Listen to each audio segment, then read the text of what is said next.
X going. We're here. So, welcome back to the stream, guys.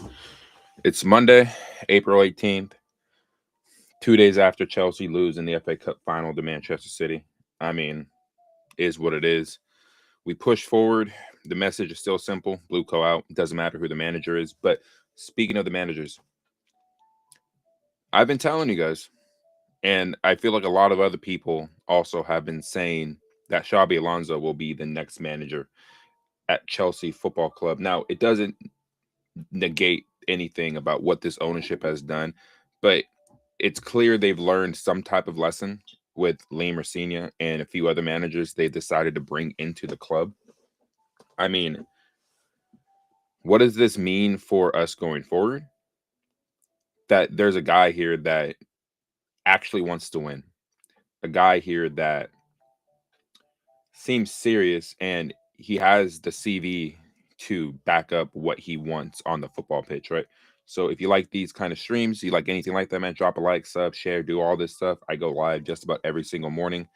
Sundays, I don't do anything on YouTube unless I find something very interesting that I can do a short on. But outside of that, I don't really do anything on Sundays because that's my day to really be with my family, with my girlfriend who is pregnant right now. I'm expecting my first kid at the end of the year.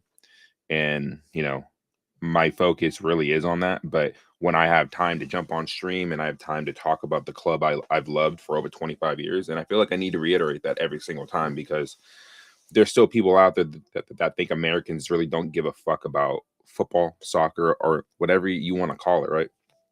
My message to those people again is you guys need to come out of the cave that you're living in that this sport is a worldwide sport. It's not just a sport that's based in England. Even though it was birthed in the UK, it doesn't mean that other people around the world don't have the same passion as you guys. Just because we're not at Stamford Bridge and we're not going to these games, there's still people that wake up at insanely early in the morning just to watch these games. And there's also people out there that take time out of their work schedules to watch Champions League games as well, right?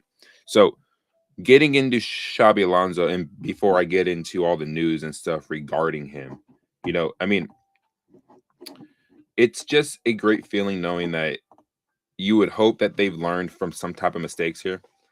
Um, you know, and the first thing, I'm not going to show it on screen, but it's from Con CFC.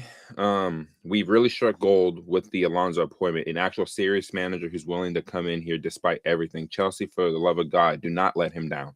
Get him what he needs. Get him some serious players, all for nothing if the owners don't change. And it's like I said, if you're not bringing in the players he's looking for, then why did you bring him in the first place? Why did you give him that manager tag in the first place? I've seen some people say, like, don't fall for it. It's like, I'm not falling for anything, really. All I'm saying is, like, if you're getting the manager tag, there needs to be some sort of input at board level and what players are being brought in and out. And I've been saying this. I've been saying this for the longest time. We're also going to get into Chelsea versus Tottenham tomorrow at the Bridge, where Chelsea win tomorrow. They still have a crazy outside chance of getting into the Champions League in the 6th position. They win their last 2 games and results go, I can actually pull it up on screen real quick so I can show you guys what's going down here. We're going to go pull over to Instagram, one of the better Chelsea pages on the internet, actually. Where is it at? Chelsea can still get into the Champions League.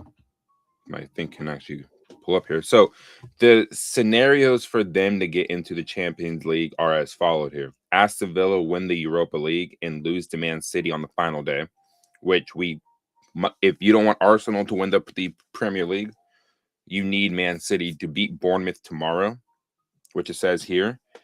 And for somehow, some way, Burnley needs to have Arsenal drop points. Liverpool beat Brentford. Villa finished 5th. Brighton draw or lose to Manchester United, which I think Man United are going to go to Brighton and beat them.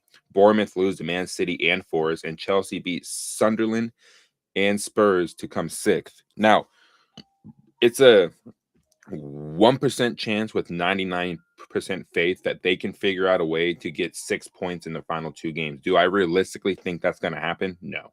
I think Chelsea will beat Tottenham, and I think the final day of the season, because Sunderland are also looking to get into a European spot, I think Chelsea can go there and win, but will they? I don't know. I think they draw on the final day. I don't think they beat them at the Stadium of Light.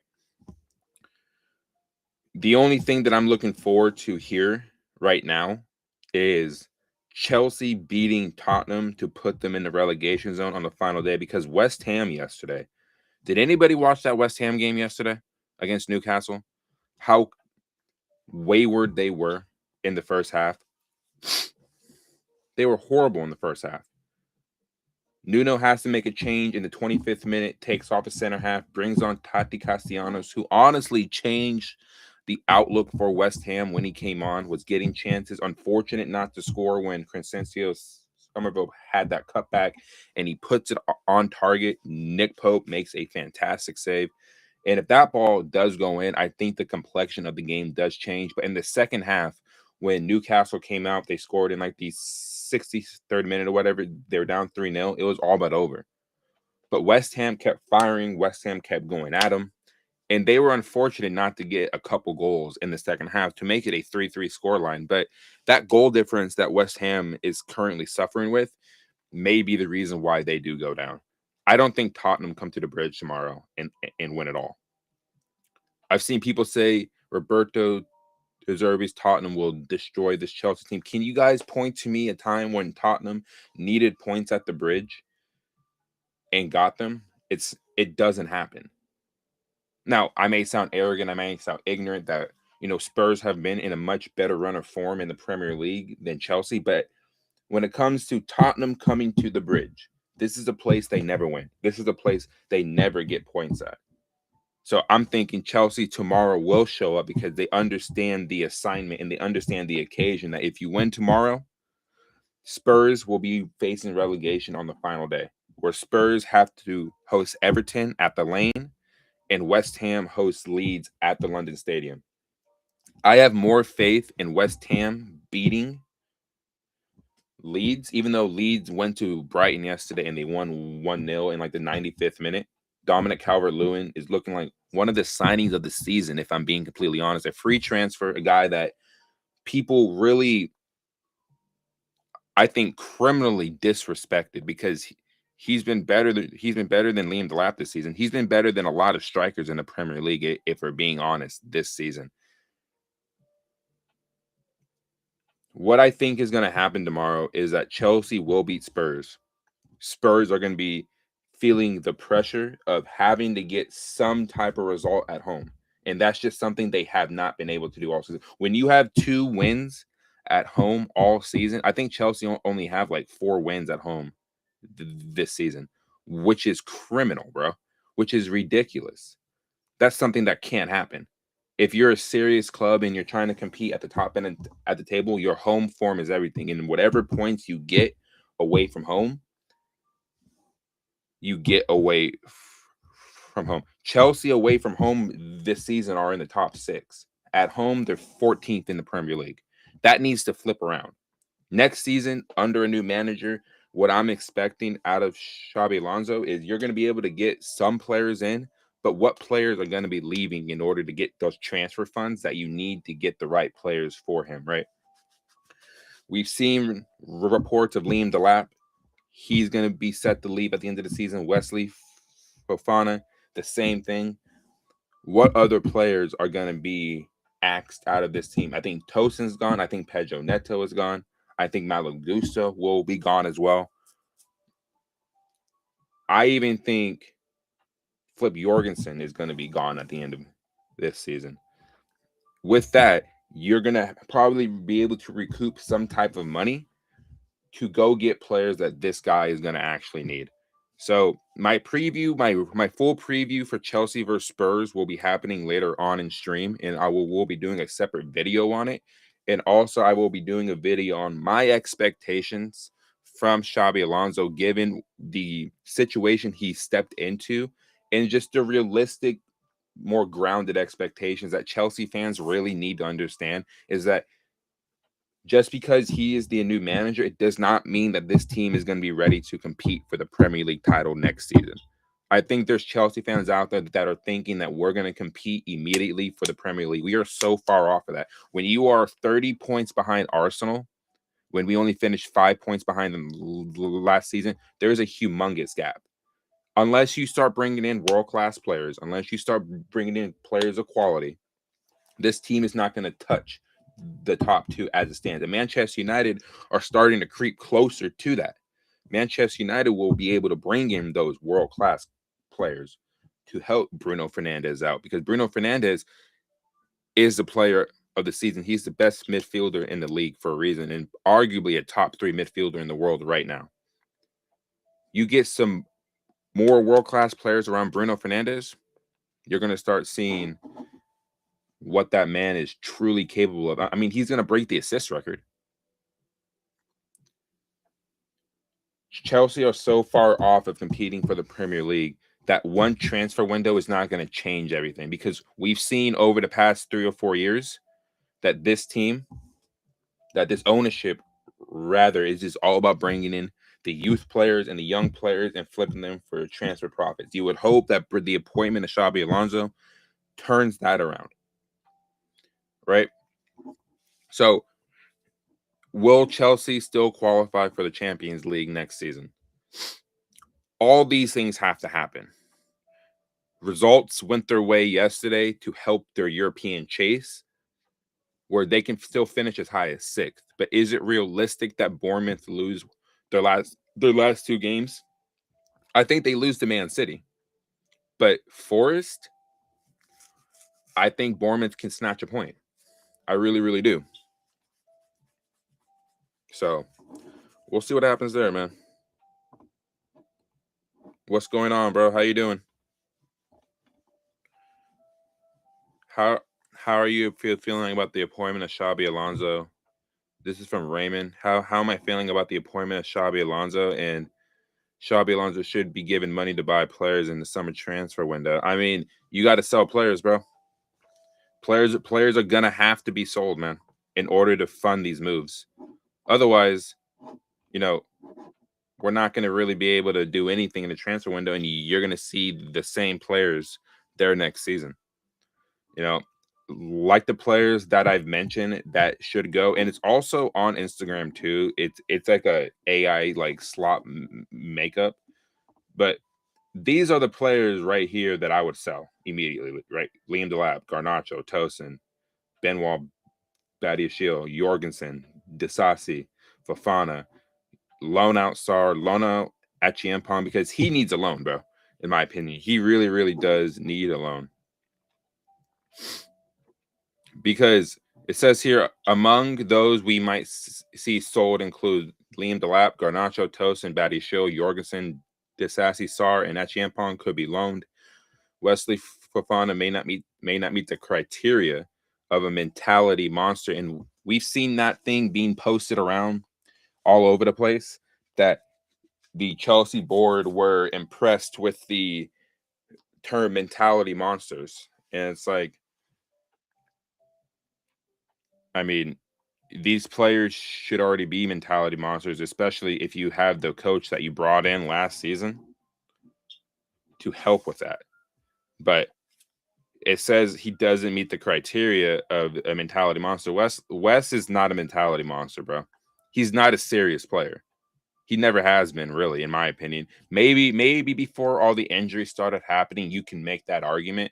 But even then, he's shown that he just does not care about what's going on the pitch, and he's in it for himself. But it says here he's insisted he's not interested in leaving Chelsea. That may not be up to you, bro. If the manager doesn't want you, you may end up being in that bomb squad that a lot of these players ended up being in, because they just didn't fit what the club was looking for. And when you're making over 200 grand a week and you're putting in performances like he's been putting in for majority of the season, and really since he's gotten here, you need to go, bro. You really, really do. But we'll see what happens. We'll see what players will be brought in. And I'm going to bring this up one more time. We need to stop disrespecting Enzo Fernandez, guys.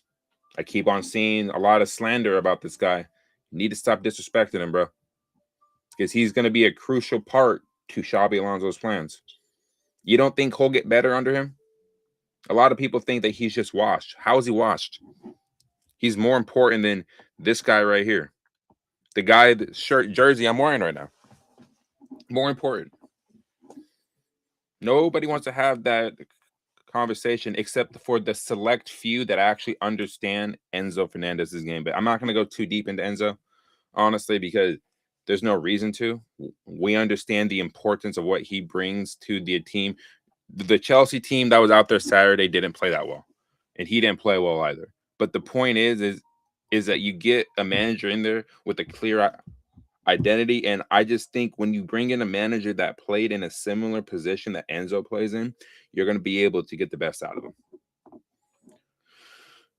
We're gonna go over here to X and Twitter. I still call it freaking Twitter, bro. I don't know why it's called X, but it is crucial Xabi Alonso gets rid of any passengers not up for the ride. Among those, we might see sold, just like I mentioned, right? And then we pull over here. Now, there's Liverpool fans, pages, fans, ex-players, pundits, you know, that are just so salty over the fact that Arne Slot is still the manager at the club. And if people took a look, and I might actually pull this up, Mohamed Salah's scathing post about Arne Slot, bro. And I might actually read that on stream to give you my full reaction because I saw it. I saw the comments in there. And I'm gonna tell you this now. And I've been saying this. He's been lost that dressing room. The fact that the ownership at Liverpool still have him in charge is mind-blowing to me, dude. Mind-blowing, right? So this comes from Anfield Edition. Xabi Alonso did not reject Liverpool because Liverpool never made contact for the manager. So, Liverpool fans, your club, your ownership never made contact with him. So, there's no reason to shit on Xabi Alonso for choosing a job that was basically clamoring for him. They named the project after him. They are convinced they can continue with Arne Slot. They believe in him and want to back him with an important transfer window. But that important transfer window was last year when you guys spent close to 500 million, and you guys are sitting fifth in the Premier League. You don't spend 500 million as defending champs and finish fifth in the Premier League. It may sound contradictory given the jersey I'm wearing right now, but at the end of the day, when you're Premier League champions and you spend that amount of money and you drop the ball as bad as they've dropped it this season, Mo Salah has had a fallout with Arne Slot essentially since he's gotten there. Yeah. There's going to be questions asked more about the board than Arne Slot because I don't think Arne Slot is a bad manager. I don't think he's capable of managing this group of players because they won the Premier League with the team that was well drilled, was experienced, and had already won under a different manager, Champions League, the Premier League, FA Cup, Carabao Cup, all that stuff, right? So I'm gonna go ahead and go over here to Mo Salah's Instagram. I don't follow the guy, honestly, but we'll go ahead and take a look at his. Where's it at? Right here. So I'm gonna read this to you guys, and I'm gonna tell you this now. This tells you everything you need to know about the dissension in that dressing room. I speak about Real Madrid's dressing room and about how the egos in that dressing room have systematically destroyed their season over the past couple years. Mo Salah never speaks. He never posts anything. He never speaks out like this. But when he does, you need to listen to what he is saying, right? I have witnessed this club go from doubters to believers and from believers to champions. It took hard work, and I always did everything I could to help the club get there. Nothing makes me prouder than that us crumbling yet to another defeat this season was painful, and it's not what our fans deserve. I want to see Liverpool go back being the heavy metal attacking team that opponents fear and back to being the team that wins trophies. That is the football I know how to play, and that is the identity that needs to be recovered and kept for good. It cannot be negotiable, and everyone that joins this club should adapt to it.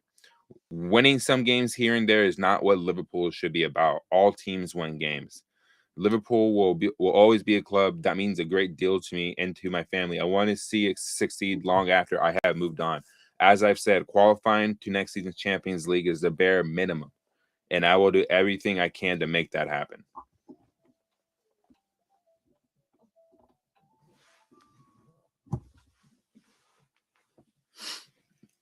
I mean, where do we begin with that? Right?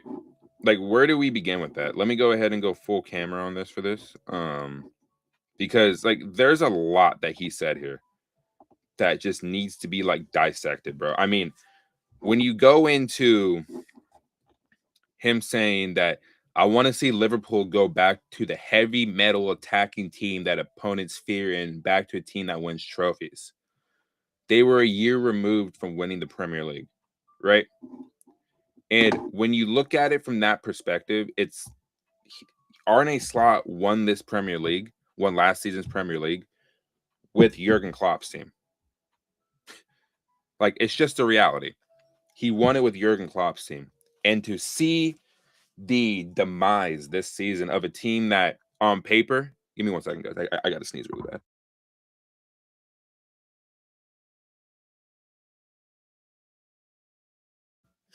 When you see a team that had just won the Premier League in the fashion that they did, what was their identity last season? They were ripping teams apart. This season, defensively, you saw in the first game of the season against Bournemouth, wide open defensively. Players not believing in what because Arne Slot in preseason was trying to change up how they played. Liverpool, when they were great in the late 2010s, in the early 2020s, the gegenpress and the way that they just got after teams, they were ruthless, they were aggressive, and they won the ball high up the pitch to create opportunities for Mo Salah, for Sadio Mane, for your Firminos, for your Cody Gakpos, for all these players, right? You don't win a Premier League by being passive, by playing a shit ton of possession football. Unless you're Manchester City and you have the players at your disposal to knock the ball around and tear teams apart with just your passing. Man City are also ruthless and aggressive on the press. Did you guys watch the game against Chelsea in the first half, particularly winning the ball high up the pitch because Chelsea were so passive and weren't pressing them? These are the things that Arne Slot really needs to get under control by the time he gets to next season, because I feel like next season Liverpool are going to be the exact same. No Mo Salah anymore. So who's going to come in and replace that output in terms of goals and assists and the presence on the field and the leadership on the field? Liverpool don't have a real leader on that team. They really don't. Virgil van Dijk is really the last guy there that can show some type of leadership. But even then, he's had a horrible season. And for some reason, he was considered in the team of the season. I don't understand that. He's been horrific all season, just like Liverpool. Horrible all season. I don't understand it. Not as bad as Chelsea, but Liverpool, with the expectations that a lot of their fans had this season, going back to back, winning the Premier League, you guys look like absolute fools saying that, because I didn't even believe that they were going to win it. I thought Liverpool would generally be in the top four, but not challenge for the Premier League. Why? Because of the amount of money they spent luxuriously. It's not because they don't have the players, it's the amount of money they spent, and I think they brought in the wrong profile of players. I really do. But again, if we go back to his post here, this is the football I know how to play, and that is the identity that needs to be recovered and kept for good. This is a direct shot at Arne Slot. They've had a follow. If you guys remember the scrum last season, at the end of last season, Mo Salah came out and had a scathing interview after that about Arne Slot and about the fallout that they've had. Arne Slot's in a world of trouble, bro. And I don't think he has much time in the preseason to really get this team to play the way that he wants. He needs to figure out a different style of play. Otherwise, he's out by Christmas. And maybe even earlier, maybe even out by Halloween. Maybe he'll be out before my kid is born. Like, honestly, he may be out then. So Mo Salah coming out, he doesn't say much. He never really comes out to the media, but when he's posting stuff like this, you need to pay attention and read between the lines and what he is saying. That's all I can really say on that. But Mo Salah, bro, I'm telling you this now. He's not lying. Arne Slot has not him himself hasn't helped himself, but I don't think them spending close to 500 million was the right move. They didn't need, in my opinion, Alexander Isak. I don't think they really needed him. Hugo Ekitike was banging in the goals all season. I don't think you really needed Isak. That's just my opinion. I think you guys overspent for him because he wanted the move away from Newcastle. That's just how I see it. But let me go ahead and go back over to Twitter. Let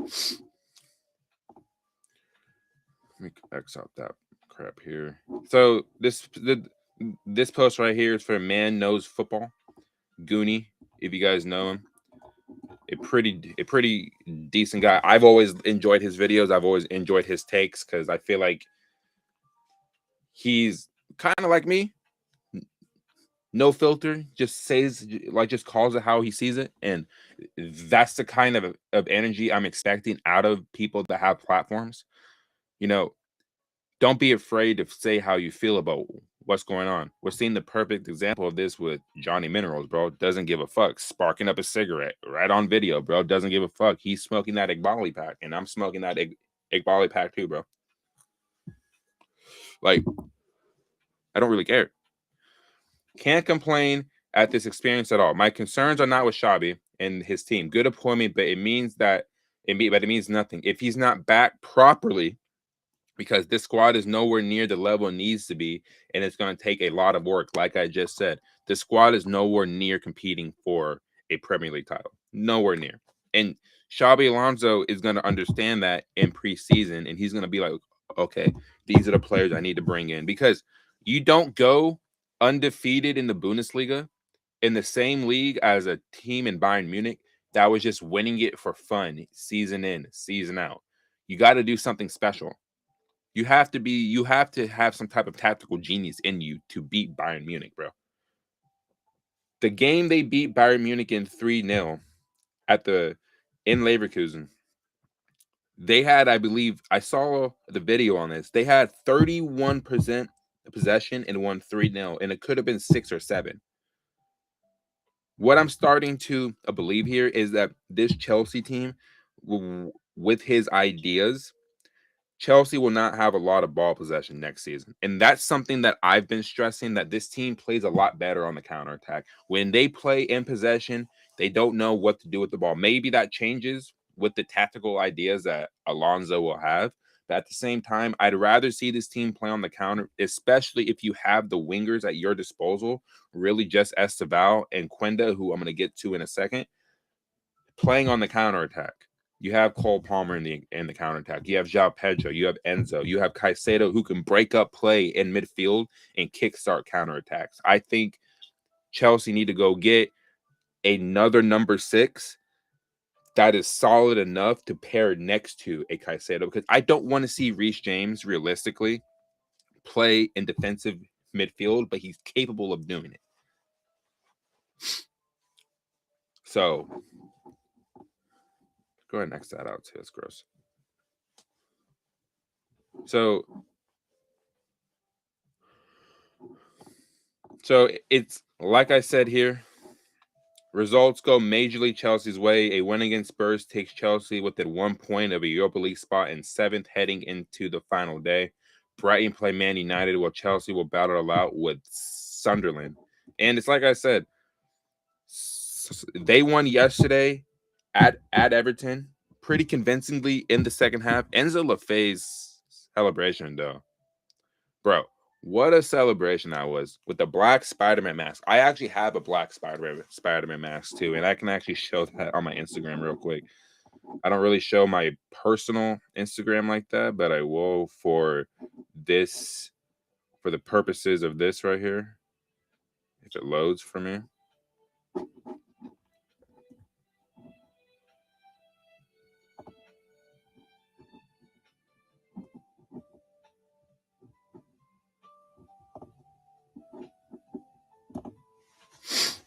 I'm gonna pull that up. Yeah, it's right here actually.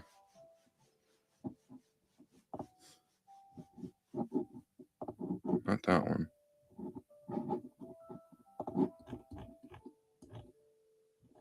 Oh yeah, it's right here.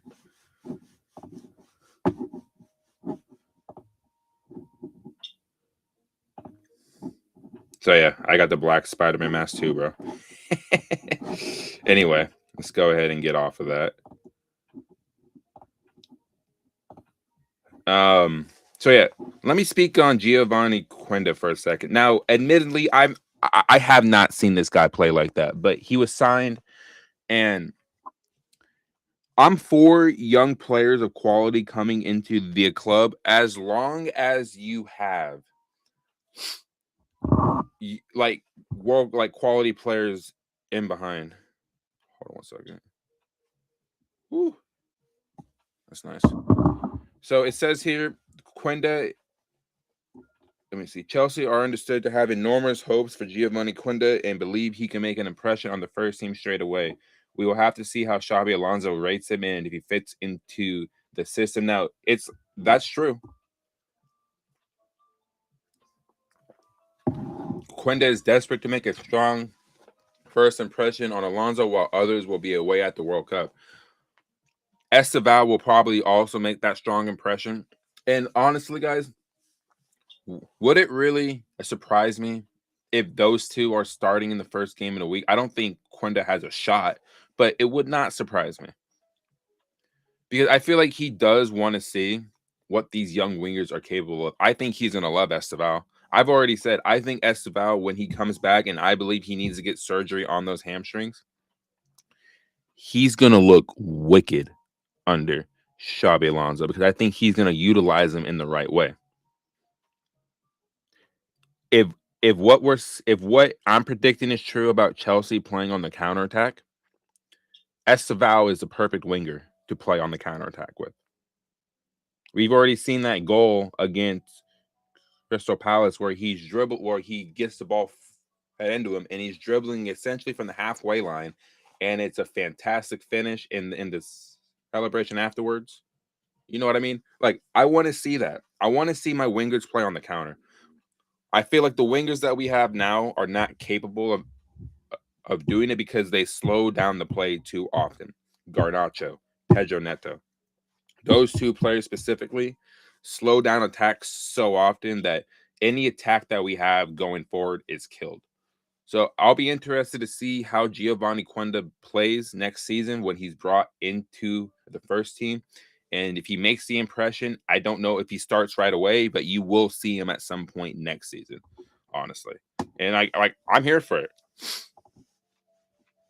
Now, if you want to hear from players, right? If you want to hear from players that played under Xabi Alonso, who better to hear from than Granit Xhaka, right?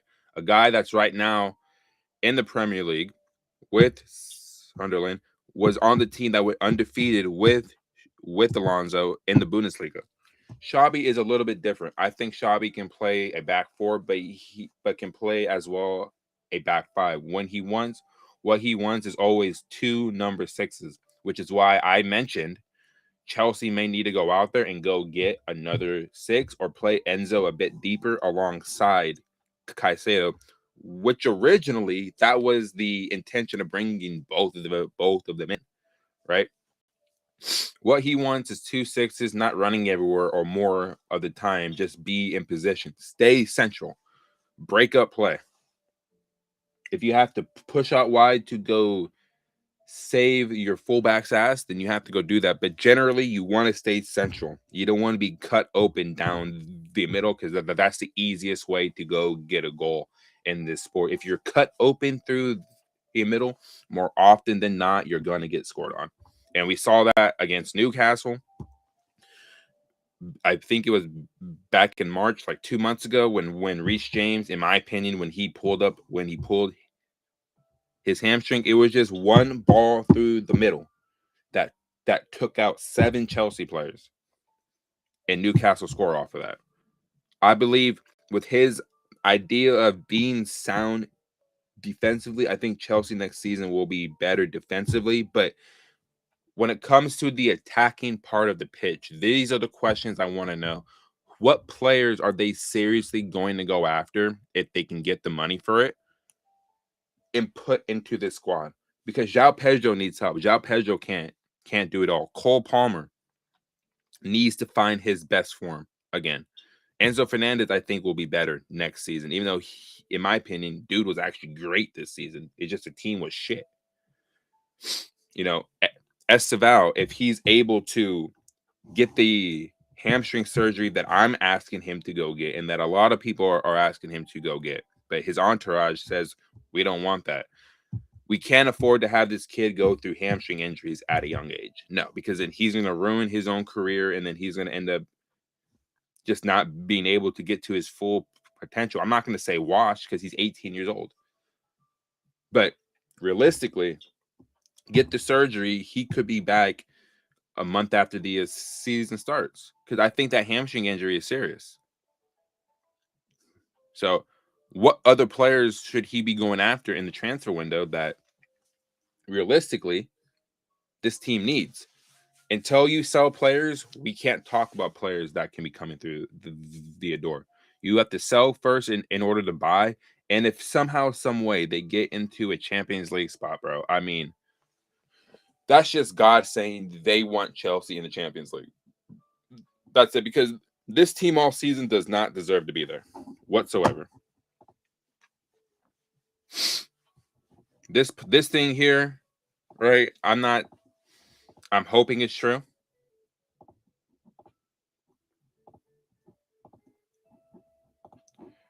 Chelsea sources say their hiring of Alonso is evidence of their evolution. We've heard this term for about 4 years now, guys. And that they have learned lessons and acknowledged mistakes have been made amid fan anger. Lee Mercina was a harsh lesson. It was a harsh lesson now, wasn't it? You just don't bring in a guy that has never managed in top flight football. You can say Strasbourg, sure, cool. But when we talk about top flight football, we're talking about managing the big clubs in the big 5 leagues. If Rafinha had already managed at PSG, had already managed at even like in AC Milan, bro, I would have been like, okay, let's give him a chance here. But he had nothing on his CV to tell us that he was ready to take that step from Strasbourg to Chelsea. There was no indication that he was the right man for the job. Any manager that does come in, I want to back them, but at the same time, if you're showing the tactical ineptitude and you're showing that you're a puppet, you got to go, bro. If you're a yes man, you have to go. I don't believe Alonso is a yes man. I believe that he does have his own ideas, and that if they're serious about changing up what's going on and they've learned their lessons or whatever, we'll see what happens. But we got to believe it to see it, bro. So it also says he will be bringing in 4 coaches from Real Madrid to Chelsea, including Callum McFarlane being part of the backroom staff. This guy keeps finding a way to get into the backroom staff, which I'm here for. He's not a manager. He doesn't have a pro license to be a manager, realistically. So he shouldn't ever really have been the interim in the first place, in my opinion.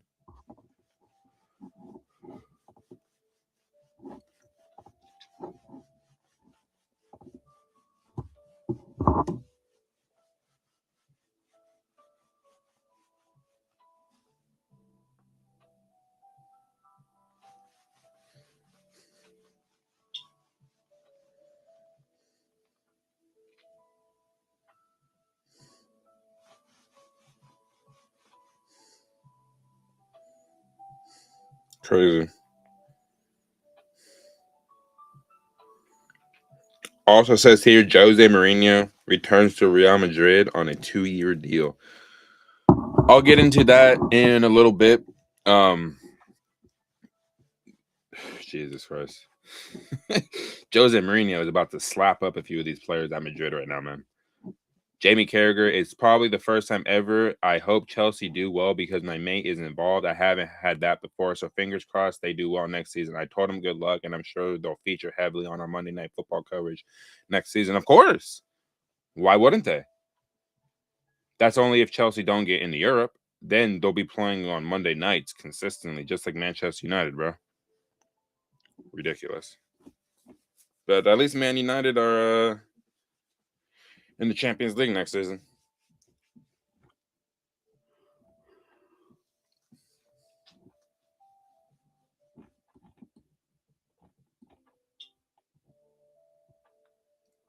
Callum McFarland on Romeo Lavia. Romeo took a slight knock in the build-up to the game. Nothing major with Romeo. We don't want to take that risk. We need to be careful. We've been trying to be careful with this guy since we bought him. And he's yet to play a full 90 minutes at this club, bro. I think you need to cut your losses at this point. I think he's one of the players that you need to look to move on in the summer because his injury history, bro, is very concerning. We bought him injured from West Ham, from Southampton. I mean, come on.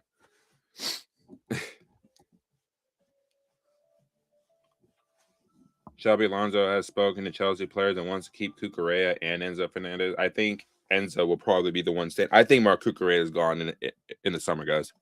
I really, really do. I think these are going to be his final 2 games at the club. I think if Barcelona do offer a deal for him, he's going to leave. Don't think the same will happen for Enzo Fernandez. I think Enzo will probably get that contract that he's looking for because Xabi Alonso will be pushing for it. Because I think Alonso wants to work with Enzo, bro. I really, really do. If anyone is interested in buying my Instagram that has over 100,000 followers and really good engagement, shoot me a DM. Are you tired of the abuse, brother? Probably.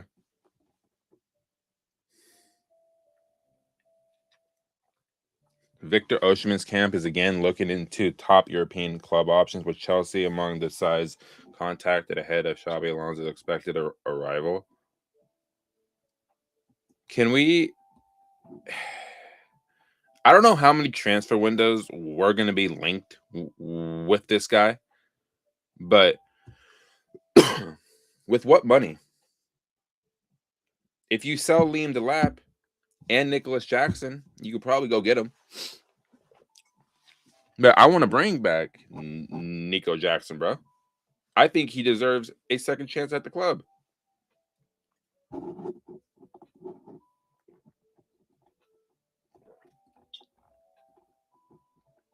So here, Arsenal letting Martinelli go. Is that true, guy, bro?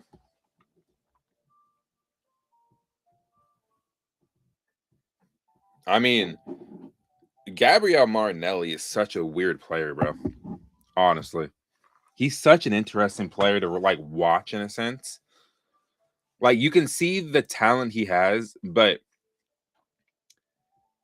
I just don't think he's good enough, bro. I don't think he's good enough to play. Like it's just me. I just don't think he's good enough. I think he's a little overrated, bro. I think there's better wingers out there than Gabriel Martinelli. Arsenal fans love him, but just for me, I don't care about the jersey I'm wearing at all. If I'm watching it from a neutral perspective, I don't think Martinelli's that great. I think he's a little overrated. That's just me. I don't know if that's crazy to say, but I mean, I just feel like that's just the truth. Like Martinelli to me has never really been like a world class type of winger. Bukayo Saka, you can make the argument he's somewhat world class, but the goals and assist output is not saying he's world class. I think realistically, man, Arsenal need to go get a world class winger, bro. Even if they win the Premier League, I think what they're desperately missing is a left winger that is actually world class, that has real quality in it.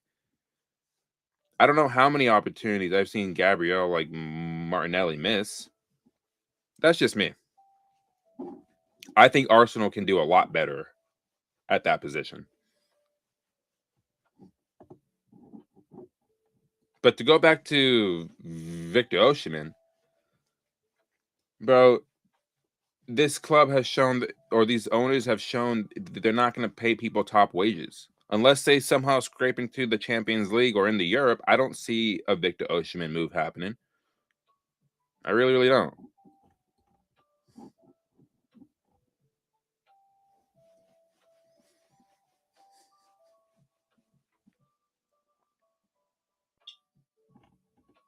The initial idea, according to one insider, is to be seriously competing for the Premier League title within 3 seasons, if not sooner.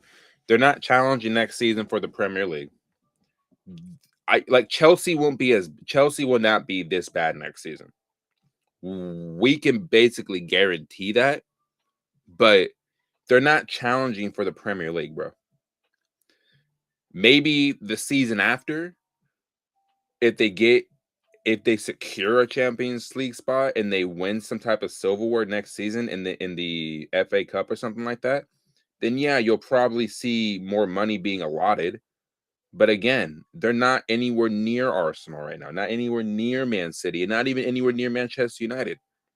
You can make the argument for Aston Villa, for Liverpool, and for the 3 or 4 teams above Chelsea right now, but that's where they are. They're not anywhere near the top 3 right now. Unless certain signings come in and you get rid of the players that are seriously holding the club's on-field performance back.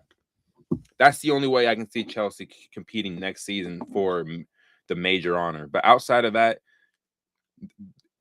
expect Chelsea to be in and around those Champions League spots, going into a final of the Carabao Cup or the FA Cup, and that's about it. Do I want to see Chelsea compete for the Premier League, bro? It's been 10 fucking years, man. I want a Premier League title more than a Champions League, bro. I've seen this team win 2 Champions Leagues in my lifetime and lose 1 final in a heartbreaking fashion. I want to see this team win a Premier League, bro. Like, I can care less about the Champions League. Chelsea are a cup team right now. They need to be a team that can consistently compete over a 38 game season. That's what I'm looking for. I'm looking for consistency, not a cup run. Consistency in the league, where they can go away to the Emirates, go to the Etihad, go to Anfield, go to Old Trafford, and go beat these teams. Go to Villa Park like they did earlier this season and rip teams up. Hold fort at home, make Stamford Bridge a fortress. There's no reason why teams like Brighton, Sunderland, Bournemouth, Leeds, Burnley should be picking up points at the bridge, bro. Nottingham Forest, Newcastle. These teams should not be coming to the bridge and picking up points, bro.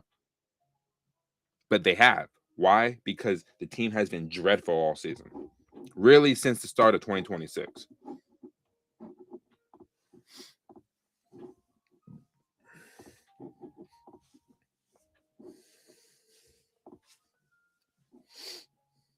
Chelsea fans, Arlo and Chirmani, I actually packed him in EAFC. But would I take him? He wouldn't be a bad option. I'll tell you that. Him, Enzo, and Caicedo in midfield. That would be nasty, bro. That would be nasty. I won't even lie.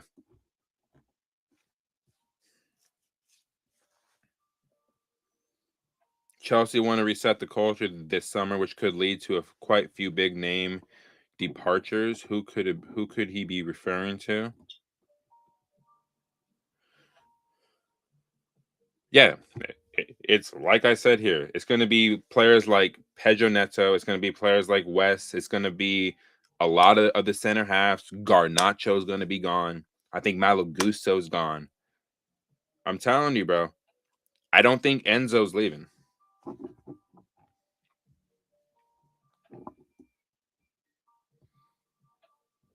I don't think Robert Sanchez leaves, bro. Honestly, Alex, I don't think Robert Sanchez leaves. I think what's going to happen is they're going to end up keeping Sanchez, bring in Mike Penders, and then what'll really happen is that they may also go get a third goalkeeper and make them, and then the one that's not performing the best in preseason will get sold. I think that's what's going to really happen, which isn't like the worst shout.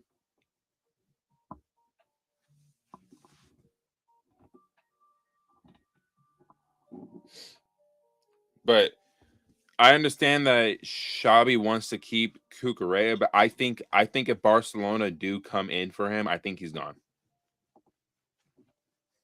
That's just me. Yeah, one of my favorite pages, man. Even though I think it's Enzo Fernandez takes is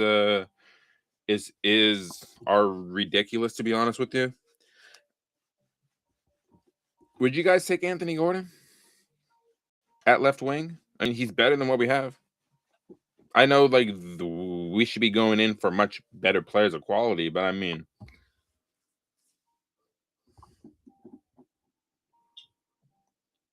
he says starts at Chelsea, but Bayern then go for Garnacho as backup. They were interested in him. I mean, Garnacho going to Bayern Munich may actually be a better move for him because there's more space in the Bundesliga and he'll be able to play the way that he wants to play. And I think Vincent Company would actually probably get him to play, but he's not starting over.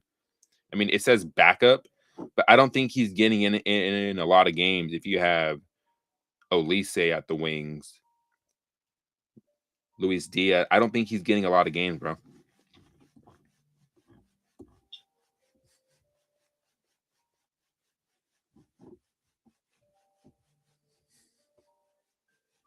Man City, Ellie Anderson, Liverpool, Adam Wharton, Arsenal, Matthias Fernandez, United, Sandro Tonali, Chelsea. If these are just within the Premier League, like midfielders, who would Chelsea go after?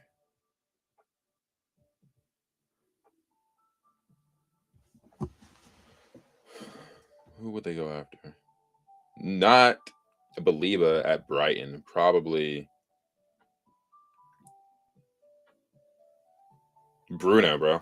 Not Fernandez. Bruno G.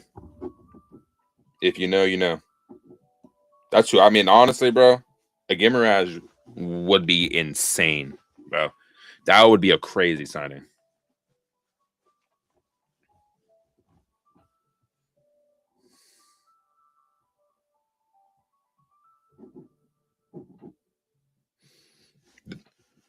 The next video, the receipts I'm bringing out are going to be mental. Apparently, this squad was never the issue. I'm expecting my us to complete on all fronts now that Xabi Alonso is manager based on what I'm being told on the timeline. No excuses.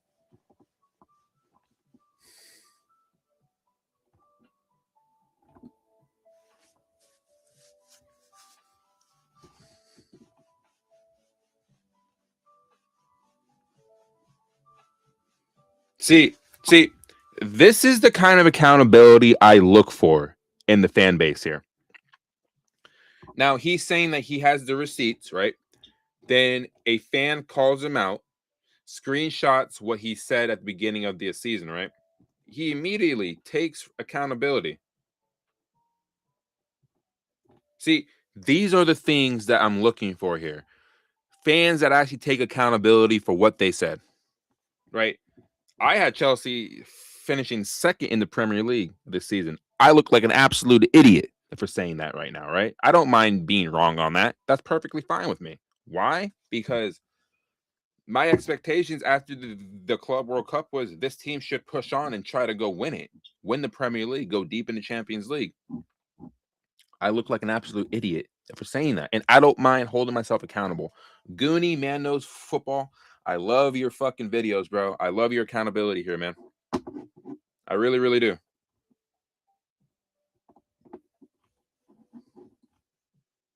I really, really do, bro.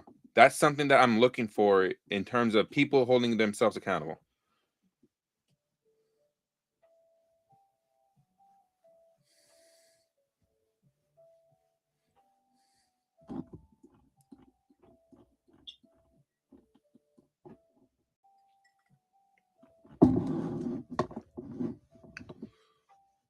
There's also something on Instagram I saw, bro, that I'm gonna say this, man. There are people now. I don't know if you guys have seen. How do I go to the settings on here?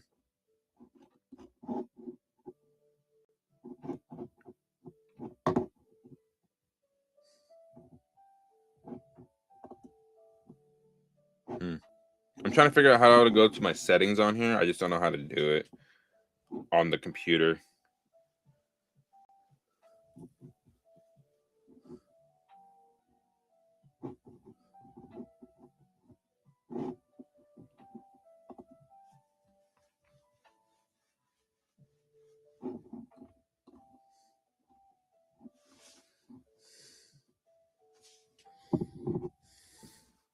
It was last year against Spurs at the Bridge.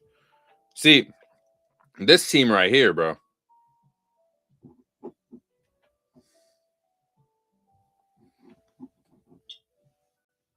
They were them. They were them at that point last season, bro. Gotcha. I ain't even showing it.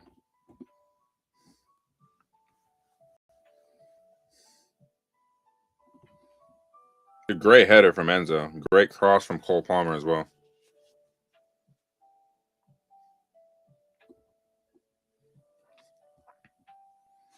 I'll just say this. For people that say he doesn't care about the club is nuts, dude.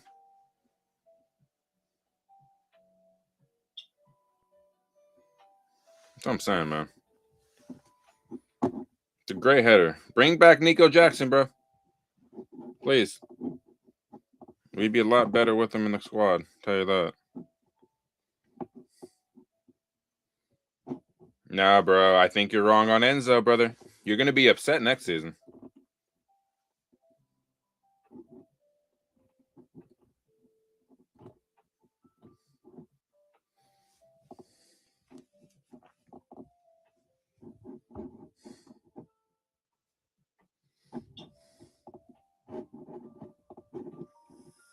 I'm really trying to find out how to go to my settings on here, but I don't know how to do it.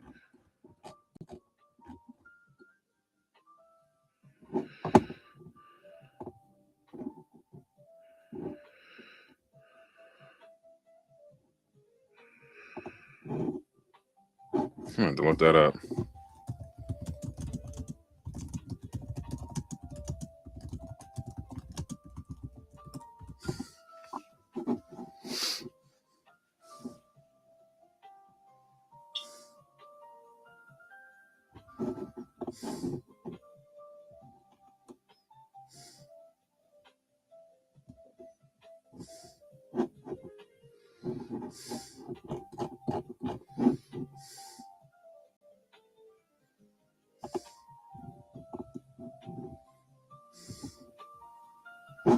That's crazy. But I saw this post where a Spurs fan is giving like their all-time, like I think it's like their all-time 11. I think I can actually just pull it up on my phone, bro.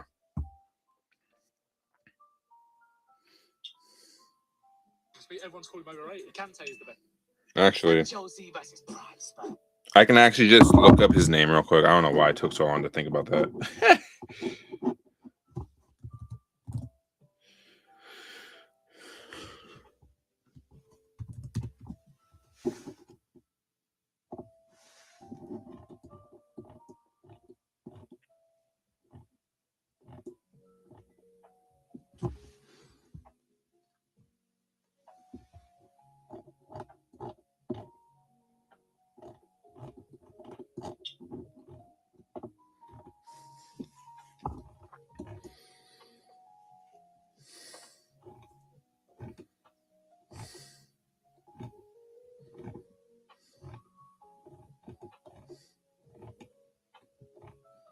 Maybe he took it down because of the hate. I don't know. Yeah, I think he took it down because a lot of people were just shitting on it. But I will do actually a few of these reactions because I actually do find these to be really interesting, like to do. So I'll probably do.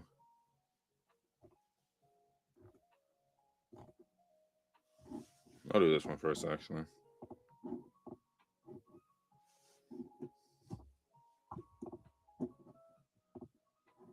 Where's the sound, bro? I'm gonna find it. That's right there.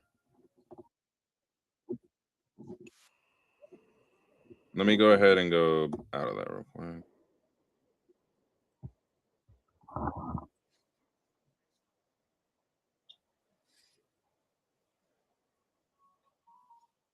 Oh, Walker? I don't know about that, bro. I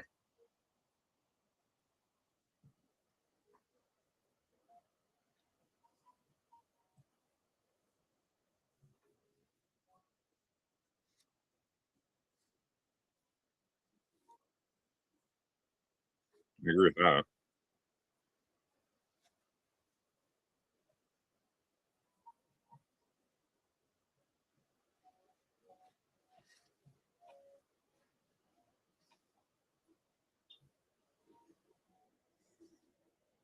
Yeah, I was gonna say.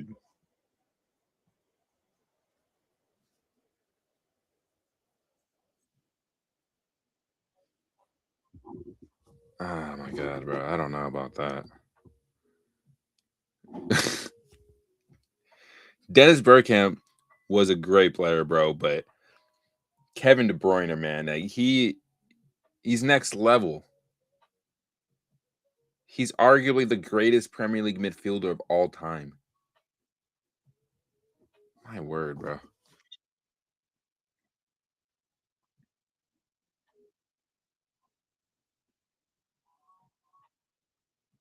No, dropping my phone. Like, really? Really? Oh my good god, bro.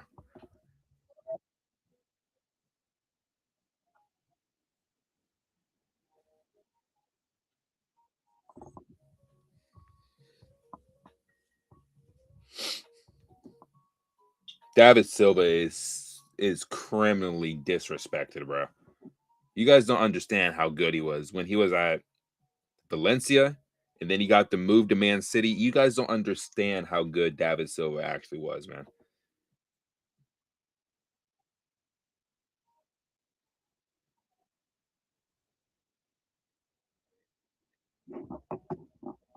I could agree with that, but my word, bro, what a disgrace.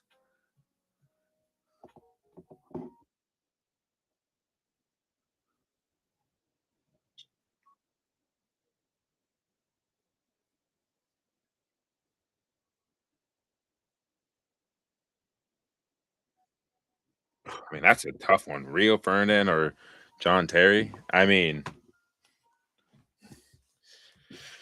both are great. I would go John Terry because I'm a Chelsea fan, but I'm not mad at the Rio pick.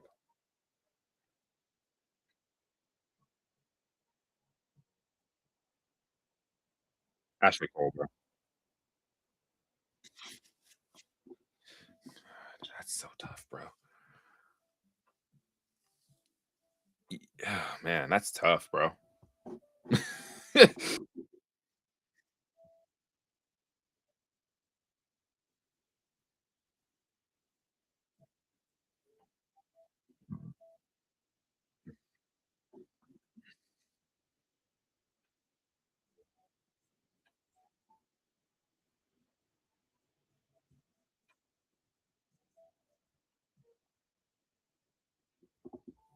I mean, why are we doing this comparison? We all know the answers, bro. And I'm wearing his jersey, but we all know the answer to this.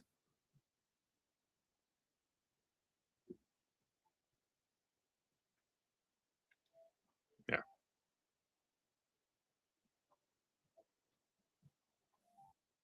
I would go Drogba personally, but that's just me.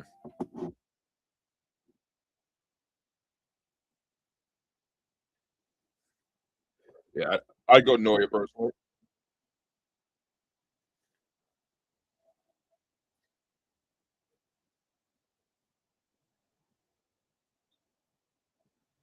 Varane, bro. Real Madrid, Rafael Varane at Real Madrid. is one of the greatest center halves of this generation, bro. Like, go watch his clips, dude. Like, go watch his game. He was exceptional.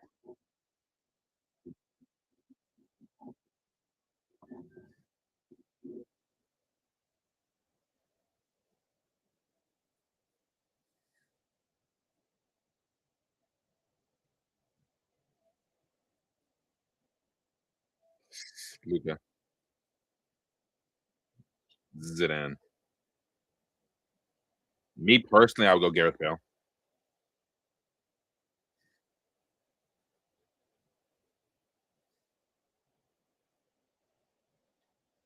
I'd go Benzema personally, but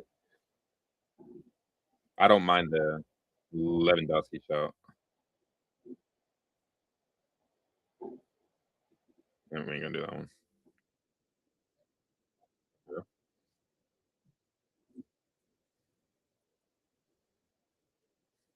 yeah. Did he pick Vincent Company? He did pick Vincent.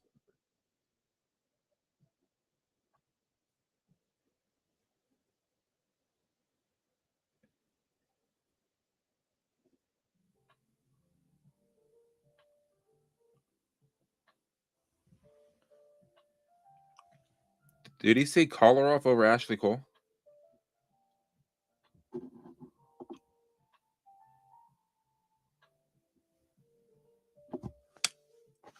I'm not dreaming, right? Did he really say Kolarov over Ashley Cole?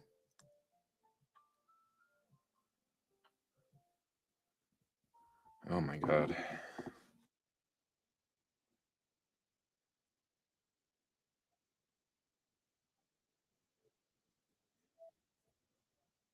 N'Golo Kante, bro. I'd go Yaya Toure. I'd go personally. I'd go Yaya Toure. Honestly, Yaya Toure was so good, bro.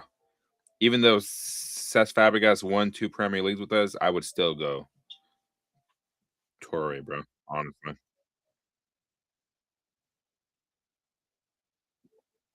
I hate this debate.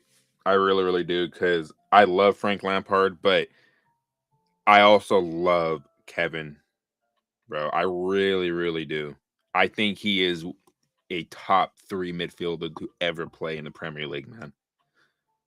Like, I really, really do.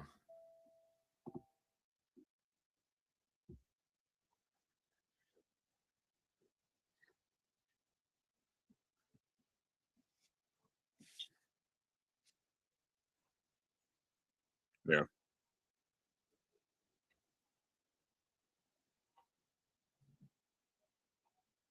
The greatest left winger in the history of the Premier League.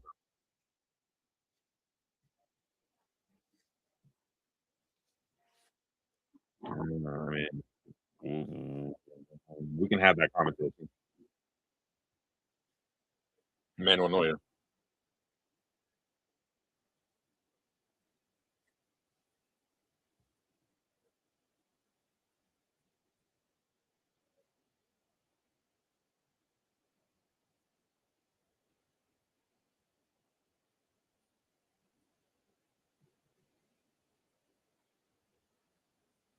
Schweinsteiger. I I go Schweinsteiger too, bro. Honestly,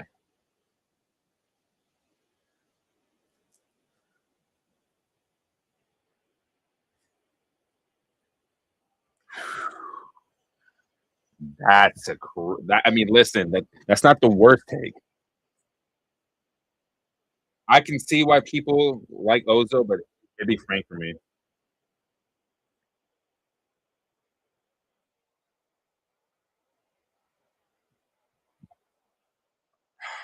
That's tough though. I would probably go Rooney personally, but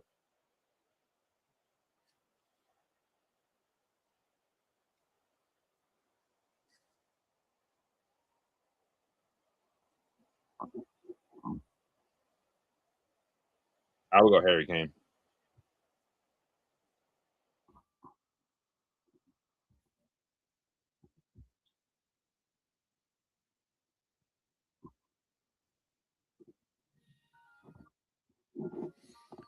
Like I'm just saying, bro. Like I don't mind. I would actually like to do a little bit more of those reaction videos.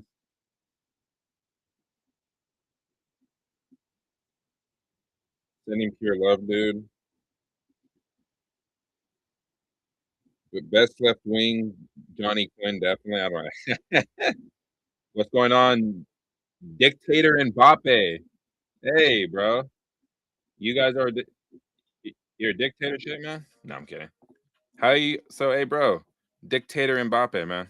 How are you feeling about Jose Mourinho coming back to the club, man? And the best left wing, Johnny Quinn, definitely. Nah, listen, bro. Listen, bro. Eden Hazard is just a different gravy. I mean, people will say Cristiano Ronaldo. I think if he spent more time in the Premier League and he never moved, he would have that case. But Eden Hazard is just a different like gravy, bro. It's just because like I love the player so much. I'm a Chelsea fan, but it's just like he's the greatest left winger I've ever seen play at that position. Sending pure love, dude. I appreciate it. Don't miss Arsenal Burnley. Yeah, that game actually starts. What time does it start at 12? I actually have to go do a few things because we have to go to a doctor's appointment for my girlfriend today because she is pregnant. So we need to go do something for that. Like that's my priority realistically, but I'll be keeping an eye on it for sure. I'm hoping Burnley can do something, bro. Because I would not be able to deal with them winning the Premier League, bro. If they win the Champions League, like I don't know what I'm gonna do with myself. But I mean, it seems like you guys are actually into those whatchamacallits. Let me go ahead and go back to that. I didn't mind doing that shit actually. It was pretty cool.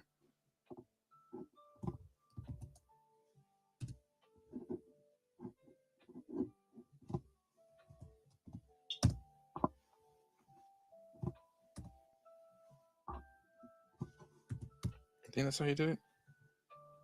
Damn it, I forgot his name already. No, it was with an H. Yeah, I mean, I can do a lot more of those reaction things. I'll probably have to give him a follow too, so I don't like lose him, like lose this. So I'll probably do a few more of these actually.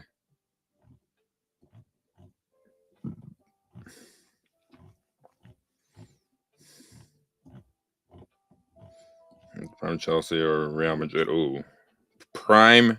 I'll do this one on here. Prime Real Madrid versus Prime Manchester City, bro. Give me a second. Let me go ahead and start it from the beginning, so I don't. You guys don't miss anything. Prime Real Madrid versus Prime Man City. Casillas or Edison. Has to be Casillas. Danny Carvajal or your old boy, Kyle Walker. I'm gonna go for Kyle Walker. All the trophies the geezers won. I would go just Kyle offers Walker you too more for this pace, one. defending. Sergio Ramos or Vincent Company. I think he was overrated. I'll go Ramos for that one. Yeah. Rafa Varane or Ruben Diaz. I'll go Varane. for Varane. Varane was quality, man. Roberto Carlos or Benjamin Mendy. Roberto Carlos. Guys, if you enjoyed the video so far, there's a follow button right there. Make sure you drop me a follow. Tony Cruz or Rodri. Tony Cruz. Tony Cruz, Top bro. 5 best midfielders to ever do it. Luka Modric or Kevin De Bruyne. KDB for me. Luka, No, Luka. Luka You're Modric, first bro. line geez. KDB I think. when was See, playing I think they put him in the wrong position. I think if you're putting Kevin De Bruyne in the attacking mid position, I don't think there's anybody better at that position. It depends who they name from Real Madrid, honestly, but you, I wouldn't compare Luka Modric and Kevin De Bruyne personally. I wouldn't do that. football person. I used to play midfield as well. KDB was my he's so good. Zinedine Zidane or Yaya Toure. You put them in the wrong position. That's the problem here. If you would have had, but even then, I'm not picking Yaya Toure over Luka Modric. I'm not doing that. If the comparison was Zidane and Kevin De Bruyne, you're probably not even putting Kevin De Bruyne in this all-time 11. Kevin De Bruyne is not better than Zinedine Zidane, bro. No shot. No shot. Anyone that plays for Real Madrid's a bit overrated. I'd still go Zidane. Gareth Bale or Riyad Mahrez? 100% Gareth Bale, the best right winger to play in Premier League history. My mum cried when Bale left. Cristiano Ronaldo or David Silva? No, I'm joking. Ronaldo, of course. Guys, if you enjoyed the video so far, I remind you again, drop me a follow. Karim Benzema, Ballon d'Or or Erling Haaland? Benzema is one of Karim Benzema, bro. If you know ball, it's Karim Benzema, bro. the most overrated strikers of all time. If he's won a Ballon d'Or, I don't know how Kane or Sonne won a Ballon d'Or. Like Erling Haaland has to be the. It's Karim Benzema, bro. Prime Karim Benzema.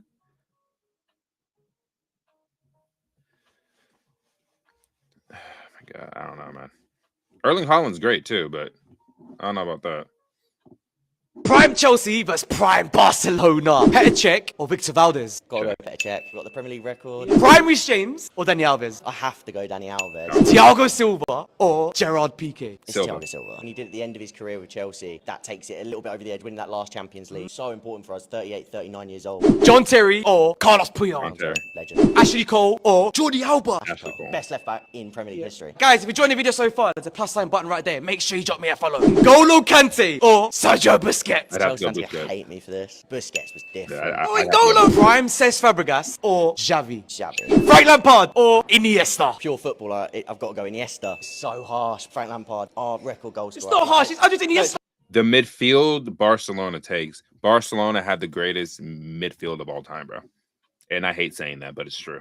He's one of the best ever to do it, bro. Pass as a Chelsea fan. Eden Hazard or Neymar? This is one of the debates I've been seeing so much lately. Eden Hazard or Neymar in their primes. I'm going to sound crazy just like him, but I would personally, I love Neymar, bro. I really, really do. He's one of my favorite players I've ever seen. And I think he's criminally underrated and criminally disrespected. And he was one of the most touted players when he was playing in Europe, bro. But for me, what Eden Hazard did, the way he carried this Chelsea team, the way that he carried the ball, the way he scored goals, the way he created for his teammates. He wasn't the best training player, if you know what I mean. He wasn't the most serious when it came to training. But for me, Eden Hazard over Neymar, bro. Eden Hazard. Whoa! It's as easy as that! I'm going Hazard. The ridiculous levels of dribbling, like 1v1, he could just pick up the ball and do it all on his own. At times, he was a one-man band for Chelsea. You know what else it was? It was his bum. You know, Yeah, pause. yeah, But it was his bum, bro. You should get his bum in the way. And that's something that he's right. His bum, right? But Eden Hazard has such a low center of gravity. It was very difficult to get the ball off of him. You could foul Neymar and you can get the ball off of him, but it was definitely more difficult. Neymar was more of a showsman than Eden Hazard. If you watch the game Belgium versus Brazil in the 2018 World Cup, he outplayed Neymar in that game. The only thing missing from Eden Hazard's CV at Chelsea was a Champions League.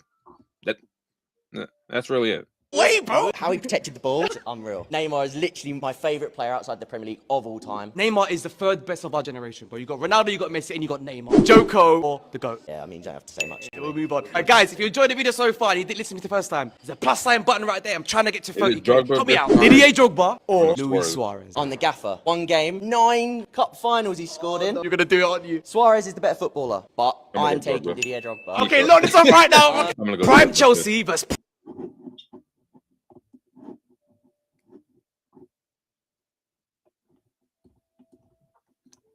You won 500 euros. I just need your card details to give it to you. I don't know about that. I'm sorry. Like, I don't know who you are. I don't know why you're asking for card information on stream when I have a QR code right here. Like, nice try though.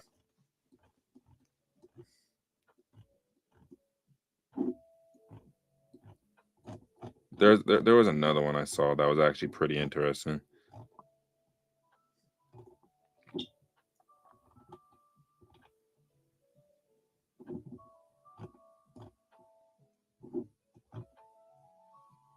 Oh, the PSG team. Let me see this one.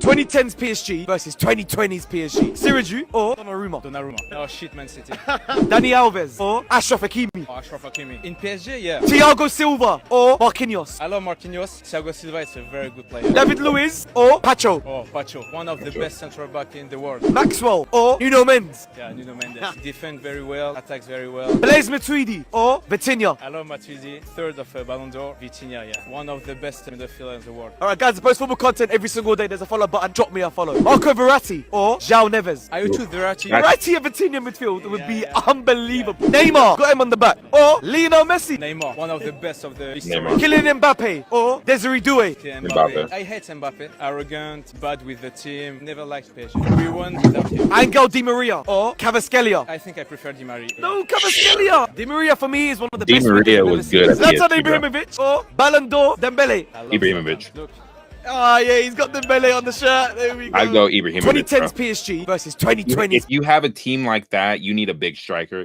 Ibrahimovic can finish anything. That's just me. That's just me. Ibrahimovic, bro. Prime United versus Prime Liverpool. Schmeichel or Alisson? Alisson all day, every day. Positioning.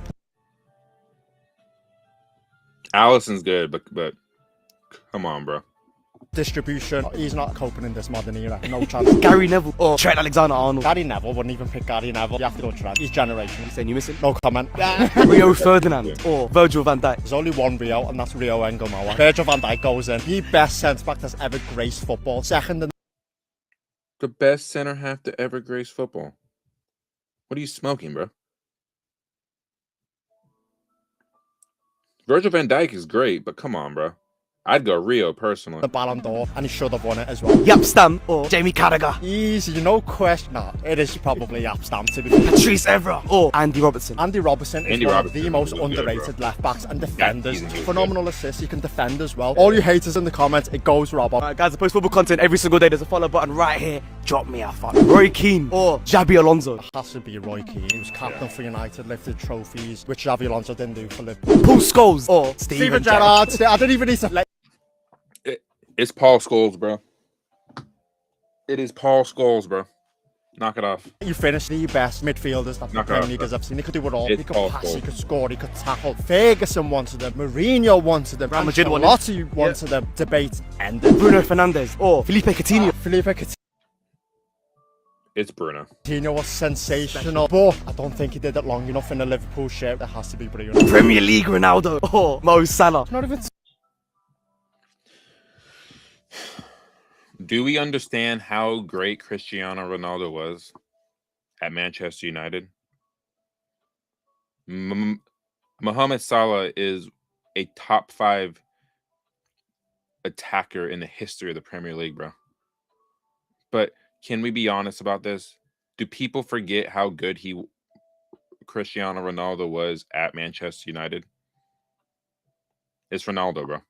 It's tough, not even a debate. Mo Salah is the greatest Premier League player of all time. 3 PFA Player of the Year awards, 4 Golden Boots, and 2 Playmaker Assist awards. For someone who's selfish, 2 Playmaker awards are not bad. Ronaldo, yes, he had the Ballon d'Or. His peak was in Real Madrid. Ryan Giggs or Sadio Mane? Sadio Mane had It would have everything, to- the it would have to pressing, Mane for me. defensive ability, could score goals, great chances. Giggs, all the titles, the playmaking ability, he was Giggs unbelievable. in one season had about 2 assists, so he's a longevity merchant. I don't do if, buts and maybes, I do absolute. Alright guys, before we get to number 9, another little reminder, there's a follow button. Make sure you drop me a follow. Wayne Rooney or Luis Suarez? Yeah. This is an interesting one. I would probably go in their primes. I would go Rooney, but I wouldn't be mad at the Suarez pick either. Just from you, if he goes on the pitch, he's either scoring a goal or creating a chance to win you a game. It has to be Luis Suarez. Prime United. I'm not mad at that pick. Prime PSG versus Prime Bayern Munich. Donnarumma or Manuel Neuer? I'll tell you now, bro, Donnarumma probably best shot stopper in world football, but for me, Neuer, total package, not going with him. Achraf Hakimi or Philip Lahm? I have to go Philip Lahm. For the complete player in terms of the game I would go intelligence, Lahm. Thiago Silva or Franz Beckenbauer? goes down as one of the all-time greats at centre-half. Marquinhos or Jerome Boateng? Not a massive fan of Boateng. Yeah, Marquinhos, Marquinhos. Champions League winner. Nuno Mendes or Prime Alfonso Davies? I'm going to go Nuno Mendes. He's better going forward. The defensive side, I think he's a bit better as well. But Alfonso, during that Bayern Champions League campaigns, unbelievable. He was good, but mate, I'm going Mendes. Alright guys, post football content every single day. There's a follow button right there. Drop me a follow. Marco Verratti or Joshua Kimmich? Oh, that's a good one. I'd go Kimmich personally, but I'm sure he's gonna go Everati. Bro, Kimmich has just got everything. He doesn't get the appreciation that he deserves. Tinea or Tony Cruz. Let's go over Tinea, bro. Tony Cruz. Bro, no, if it was Tony Cruz at Bayern Munich, no. Tony Cruz at Real Madrid, yes. Real Madrid, Tony Cruz, no conversations. Bro, I can't believe he failed at Wolves. Neymar or Thomas Müller. Bro, it's got to be Neymar. Flair, it's the ability, goals, the assist. Pure football, mate. Kylian Mbappe or Ian Robben. It's Kylian Mbappe, come on, it explains itself. PSG Ronaldinho or Frank Ribery. I'd go Frank Ribery personally. Ribery. Wow, no, Ronaldinho. Underrated. This should have been a Ballon d'Or winner. Doesn't get the credit he deserves. Zlatan Ibrahimovic or Robert Lewandowski. That's crazy. PSG Ibrahimovic or Bayern Munich Robert Lewandowski. It's gotta be Lewandowski, surely, right? Lewandowski. I want that bit of X factor. I want some maverickness. I want someone to just do something out of nothing. I'm going Ibra. Prime PSG versus Prime. I'm not mad at it. I think Ibrahimovic is nice, bro. John Terry, club or country? Petr Cech or Joe Hart? Love Joe Hart, but Petr Cech. Branislav Ivanovic or Gary Neville? Wow. I love Gaz. I think Gaz is right up there for me. Because you play with Bran, I go Branner. Sorry, Gaz. Ivanovic. Hey, Gaz, he's done you dirty. Ricardo Carvalho or Ledley King? Again, just pure relationship. Like, I grew up at Semrad with Ledley, so like known Ledley from a young age. First Premier League in 50 years. Ricky's my guy. This next player's alright. John Terry. Gotta go myself. He's got to back yourself, 100%. Aspilicueta or Ashley Cole? Ashley. I've done Aspie dirty there, no? Yeah, it's hard. It's very hard. Makelele or Paul Scholes? Makalele. Oh, this is horrible. I'm gonna go Makalele. Aki, no, I love you, right? Like, I adore you. You protected me for years, but I'm going to have to go Scholes. This one's tough. Cesc Fabregas. Cesc. Steven Gerrard. That's Fabregas, bro. Oh my God, this is horrible. Take myself out the team. I'm going to play three at the back. I'm going to have a vote. No chance. No. John has absolutely bottled it. But you know what? I understand. Zola or Frank Lampard. Oh my God. It's not getting easier, is it? Horrible. At what That's position? really tough because I think two of them are up there with the best Chelsea If players you're going on ever. the wings, To I'm me, going Zola. Frank is the best Chelsea player ever. Let me tell you, Frank was an absolute player. Eden Hazard crazy or Joe midfielder. Cole. But in terms of ability, Eden's the best for me. Coley, I love you, mate, but Eden. Didier Drogba or Wayne Rooney. Oh my gosh. What have I let myself in for? Again, I'm just going to have to go Didier. Like, you're talking about two Yeah. Kind of nutty, bro. I mean, like these things, I don't mind doing these reactions on. The United States could actually win the 2026 World Cup. Oh my God. Please tell me why. The U.S. men's national team is the ultimate dark horse of this tournament, and the stars are perfectly aligning for them to make it all the way. Bro, The stars are... I'm American, and the U.S. are not a dark horse in this tournament, bro. They're absolutely not. Like, my prediction for the U.S. is they get to the round of 16 and get absolutely torn up by whoever they play.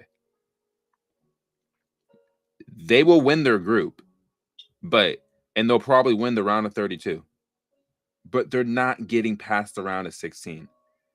U.S. fans that are living in this world where they are going to actually get to a semifinal or a quarterfinal, you guys are dreaming, bro. You guys are dreaming. It's not happening. We don't have the facilities, we don't have the players for it, and we don't even have the manager for it. It's not happening. Are perfectly... What are the chances they think that Messi now plays for them, by the way? Start with a big one, home field advantage. The U.S. squad is playing in their own massive stadiums, little to no travel fatigue, and 80,000 screaming Americans in the stands. Oh no, 80,000 screaming Americans! What is Mbappe gonna do? That is actually ridiculous. Then there's their absolute gift of a group stage. They drew Paraguay, Australia, and Turkey. Compared to the usual groups of death that European teams face, that is arguably the weakest bracket in the entire tournament. It's essentially a golden ticket straight to the knockout round. Okay, so you've got a decent group, but so is every single other team. I mean, this World Cup is so saturated with the amount of teams that are in it, you'd have to be paralyzed to not get out of your group at this point. Also, does this guy know that there are... Whatever. because he actually has some pretty funny takes on this shit. There is one I do want to look at though. That was actually pretty funny.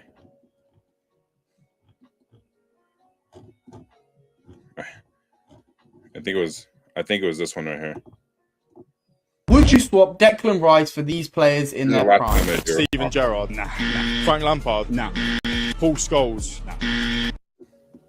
Soak in who's going to win the league this season, yeah? Soak it in, boys. Declan Rice over prime Gerrard, prime Lampard, and prime Scholes. I mean, if he said those guys are better, obviously he's going to say not Bruno, even though Bruno's still clear. Bruno Fernandes? Nah, no way. Rodri? Nah. Pedri? Nah. All of these players are better than him. Every single player is better than him. Modric? I'd probably say yes. Oh! Declan Rice over Luka Modric.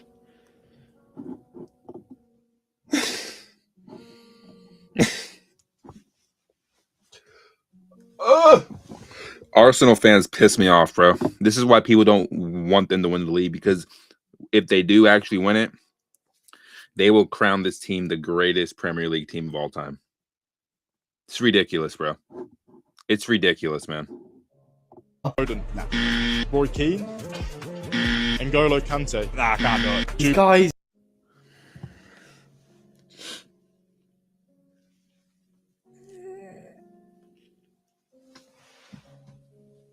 Arsenal fans do my head in, bro.